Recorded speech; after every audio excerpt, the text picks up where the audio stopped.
To begin with, get some objects and set up your still life directly in front of you. Still life art involves any non-living or still objects, either natural or man-made. Begin thinking about what you want to include in your still life setup. You can choose musical instruments, houseplants, ornaments, anything that interests you. I've chosen 2 glass bottles that are different in shape and size and a biscuit tin. Ideally, you want objects that have got different heights and dimensions to one another. Arrange your objects in a composition before drawing. This is about how you want to place your items. Consider the arrangement, the angles and the lighting. Once you're happy with the setup, you're ready to begin drawing. To begin with, put masking tape on the corners of your paper because this will prevent it from moving, but this is optional. The best approach is to first divide the page by drawing a light line across the middle of your page. This line indicates the eye view. I then draw a line to indicate the highest object of my still life setup and a line at the bottom to indicate the object closest to me on the page. Use very thin light lines as you'll want to erase most of them after. You'll want to start with a wireframe, the basic outlines and shapes of the objects in front of you, before you give them a surface area or details.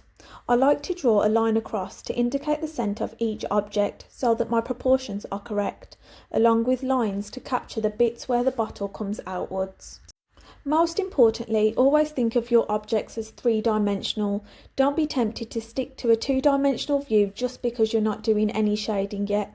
Your object should never be flat. Once you have the shape of your objects, that's when you can start adding the key features of the objects, such as images, pattern, writing. Observe your objects well when drawing them and keep referring to your setup in front of you.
Now it's time to give your objects more form with some shading.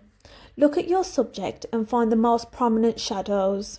Then draw them onto your paper in whatever style you want to and decide how you are going to shade them, either by hatching, blending or smudging.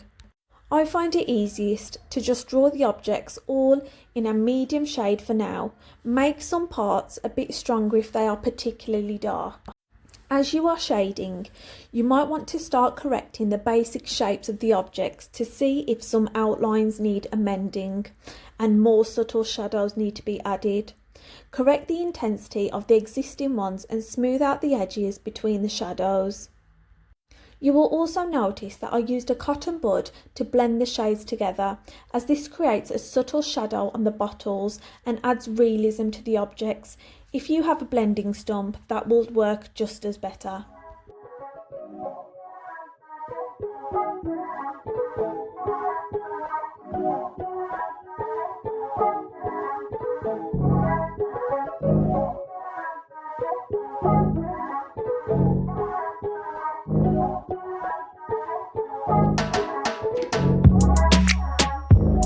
As I'm drawing glass bottles, I want to add some transparency, so I use a rubber to indicate the highlights from where the light is hitting the object. Make sure you do this after shading each object.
And use a rubber to rub out any smudges around my piece.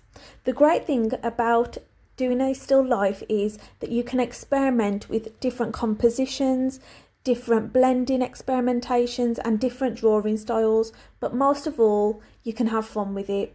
Thank you for watching this tutorial.